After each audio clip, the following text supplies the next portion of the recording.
moderate this thing? Yes. I'm moderating it. Shit out of it. Hi. Are you trying to get a photo? No, I have a few matching shoes. Oh, look at that. Shoes. Check. Yes! Yeah, we got it. So you're Joe? How about you, Joe? No, we need Joe's mic. Joe's mic up? You know what? I'll take one. I feel like go for it. Check 1, 2. That might be check. We got three. We got 3. Oh. Thanks for coming to the Q&A. Thanks for coming on the ocean. Ryan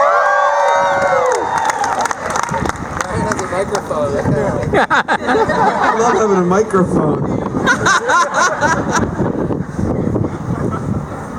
Take it away, Joe Can we Pisapia. start this thing without Adam? Adam's not coming. He's not coming. What? I have a sincere question for him. I can answer it. Okay, good.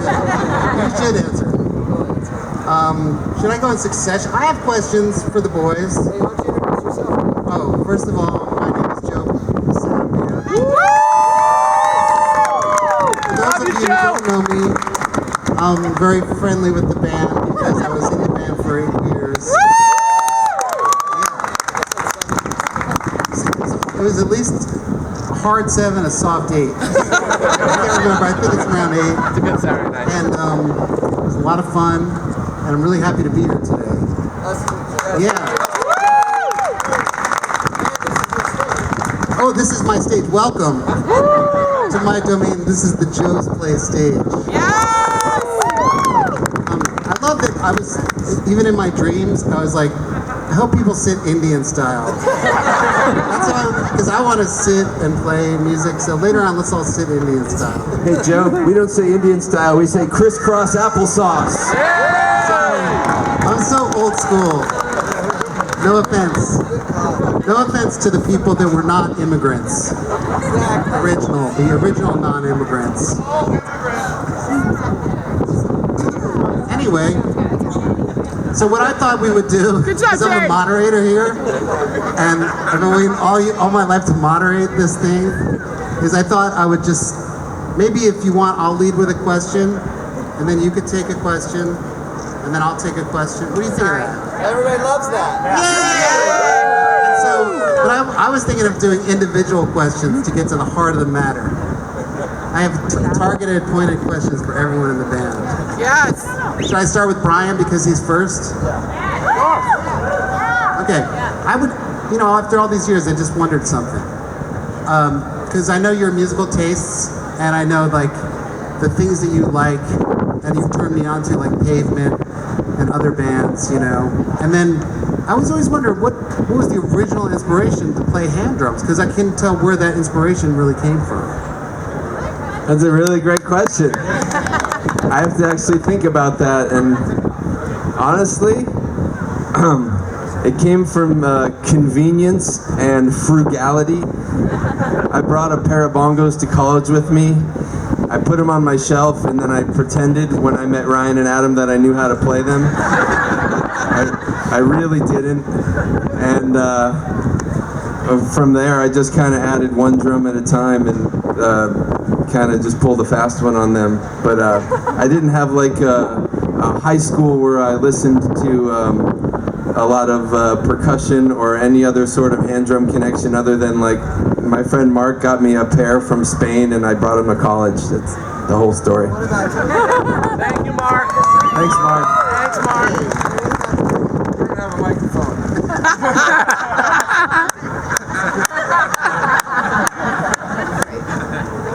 Okay, I want to open it up to the forum now. How do we choose who gets to ask a question? He raised his hand first. Boom, there you go. I thought that was equitable. What would you like to ask? What's the most exotic or strange food you eat and wasn't good? Oh. Okay, I'm going to repeat the question for those of you over there. What's the most exotic and strange food you've ever eaten, and was it good? Yeah, Ryan's good. I definitely ate all kinds of insects from like a stand in Koh San Road in Thailand, Bangkok, Thailand. And no.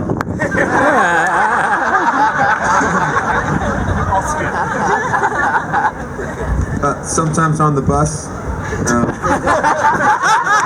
just gonna leave it at that. I mean, I ate really expired lox this morning. Still feeling it. All right, I will tell a story from this. Was it from this tour where we left the meat out? Yeah, we got Dave and I went and got barbecue somewhere, and we had a refrigerator of the venue, but then the venue took it out and put it on the bus, but no one from put it in the bus into the refrigerator. So it was really good barbecue. It was from somewhere down the south, and it had been sitting out for maybe like 5 or 6 hours, and it was in a bag, and it was okay, and we were about, and Adam and I and Brian were all in there, and it's like, I don't know, because I had gotten it for Adam. He didn't get to eat any of those barbecue, except on Mondays, and we were like, yeah, we can't do this. It's not worth it. And Brian's like, bring it on. And just ate all of the like lukewarm, just tepid. I'm still standing. The only one that could eat it and still be alive. If any of us had eaten it, we would have not. Okay, now it's your turn, Joe. Oh, it's my turn to ask Luke a pointed question. Well, it's not even a pointed question, and it's not even a question. I just have an observation. I want you to speak on it. Okay? There's a sort of a cosmic relationship with Luke Reynolds, and this is like if we were doing a TV show on Netflix, and I was writing it, and it was like sort of a very mysterious thing. Luke would be one of these characters where you flash back, and there was Luke. So the first gig I ever played with Guster was in Elmira, New York in '03. And I get to the venue, it's a college, right, it's a gym, and all of a sudden it's like, hey man, and Luke Reynolds is there with his band Blue Merle opening the show. This is very poetic, I want you to know, because on the day of when I said to the boys, I'm like, I'm going to take my departure now because I have other things that I want to try, you know? And I was curious about different things. And so I said, and they said, well, what are we going to do? Get Luke Reynolds in here? And I'm like, yeah, because I thought of that, and Luke and I already talked about it. Like it was unanimous. Yeah, we didn't know. It was the only person. We're like, well, if you go, then Luke has to do it. He's the only person that could possibly do it. That's actually true. That was a sad and happy day. It was a sad and happy day. But it was a beautiful day, too, because Weren't you guys in a tent or something? We were in a trailer. Were we in Pittsburgh? Yeah. On a good run. I feel I remember it because it was very heavy, but it was also, I loved you as a bandmate, but I loved you as a brother more. And I knew that we connected obviously a ton on the road, and I could tell that the road was really like you wanted. It wasn't even that you wanted to join another touring band, although you did, which kind of made me hate you a little bit. But I knew, and so I kind of want to. I'm going to ask you a question. Okay, sure. What was it? What was the impetus? I know that you kind of were like the road life wasn't happening, but can you tell? Was there I know this is true. So tell me about the relationship that led to your exodus from Guster into permanent this kind of status now outside of touring on the van all the time. Well, it's funny, I was talking to Andrew Gavatzos about this morning. I don't know who knows Andrew Gavatzos, but we should give him a hand because he's kind of a magic worker. He's a light bringer. He makes things happen. I don't know, he's like the guy that knows everybody. And he said, well, what was it? We were talking the same thing, because he said, man, Luke is fantastic. I can't imagine the band without Luke. I said, I agree. And so, I was like, if everybody has the top 10, top 5 records of all time that made them feel something in their life or changed their perspective musically. One of those records for me was Katie Lang's Ingenue when I was, in college or something. And so I had a chance to write songs with her, and then I thought we were just going to write a song, maybe. And then one thing led to another, and it was very organic. She said, I wanted to produce my record, and then, it kind of became an all-in thing. It was almost like an immersion, a different kind of immersion, and it was so exciting to be able to write with somebody who's really one of my heroes. I never told her what a hero she was because I didn't want to psych her out. I didn't want to be a fanboy. But also, like, the part of the story that I really like was that Gord, our old tour manager, also worked with Katie Lang and had played Katie Joe's first. Is that your first solo record? Would you call Daydreams your first solo record? Played Katie Daydreams, and that she had felt something in that record where she basically, is this okay to talk about out loud? Yeah. That she basically just showed up at your front door and was like, you don't really know me, but I feel like we need to work together. Wasn't it something like really cosmic and beautiful like that? Well, it was kind of like, she was like, well, Gord introduced me to her. He's like, my favorite singer, meet my favorite songwriter. I'm like, yeah, right. You know what I mean? Like, that's I'm really not that good of a singer, Gord. Yeah, I'm not that good of a singer. So, you know, I don't know. It was pretty, I was like kind of embarrassed when he said that. But then I said, I like your style. And she said, I like your style. we always joke about it. I said, I love your work. You know, we still always say that to each other. I love your work. But we knew he would be in the family, and look at him now. He's got his own house. I got my own stage, okay? This is what you have to do is you have to join Guster for 8 or more years. Soft 8. Soft 8, hard 7, and then give or take. A hard 8 would have gotten you a much bigger stage. You know, this is pretty good. That's pretty good.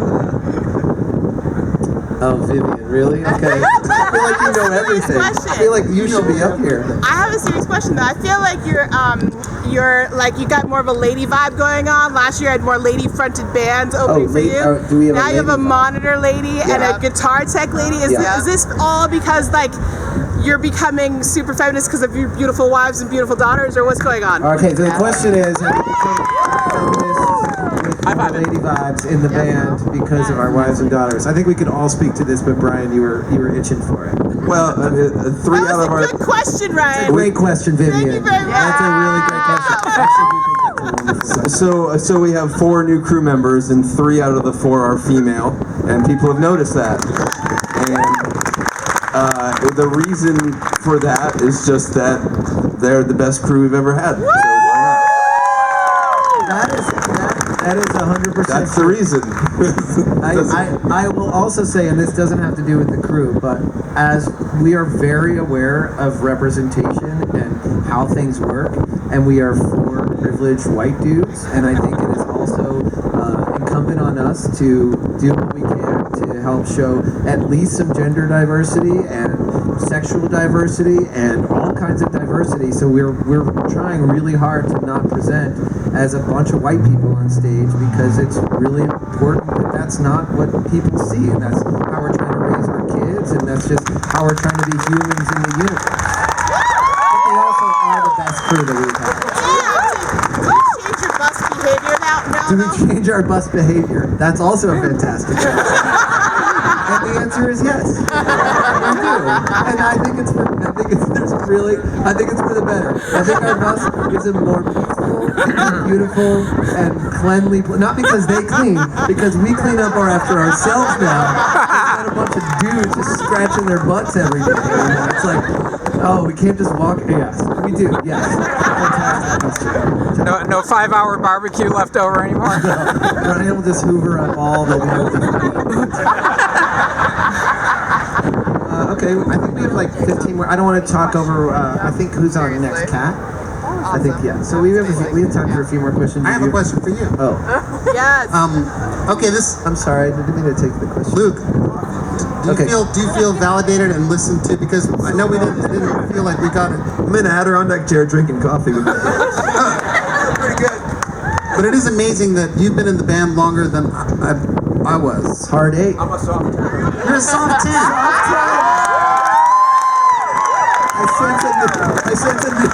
I sense a new line of vanity t-shirts. Soft 10, hard 8. Well, I have a question for Mr. Miller, because the first song we ever wrote together was called Jesus on the Radio.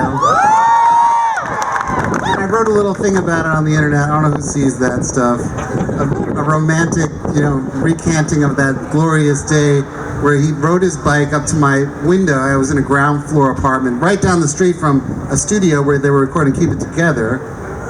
And Ryan just knocked on the window because he had to come in. He had to climb in through the window because he had put his bike there, climbed in through the window. And next thing I know, he was on the floor playing the organ pedals and I was playing the banjo. He played the organ pedals last night at the cathedral. Yeah, that was poetry. It was poetic.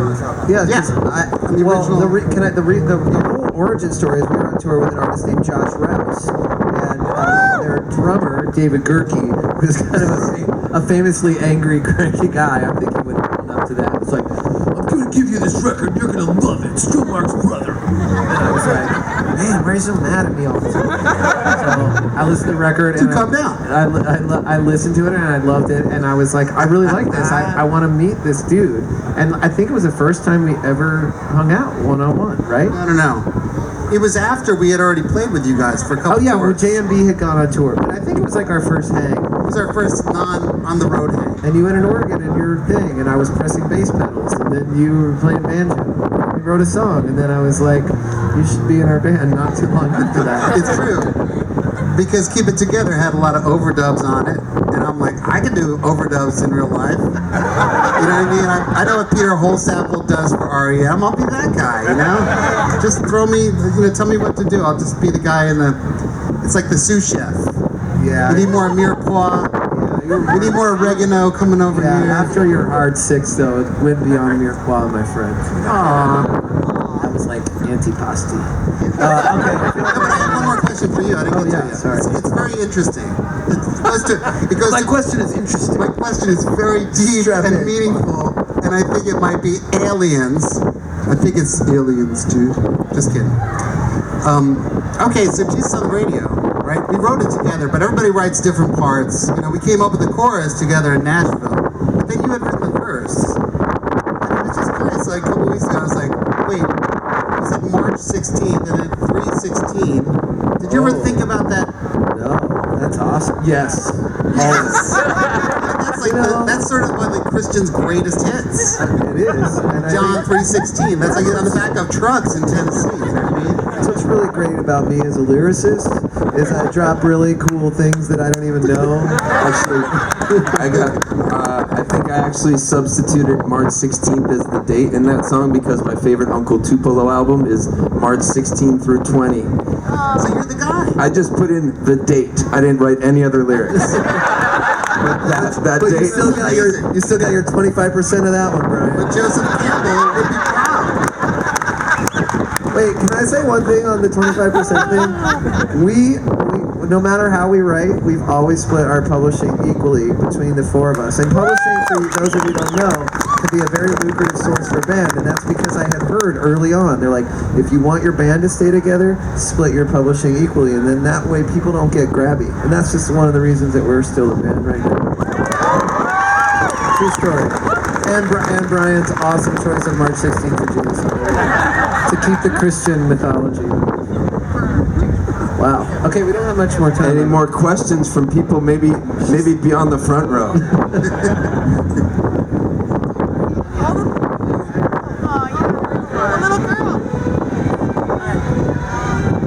I don't know. I'll come as this is unusual.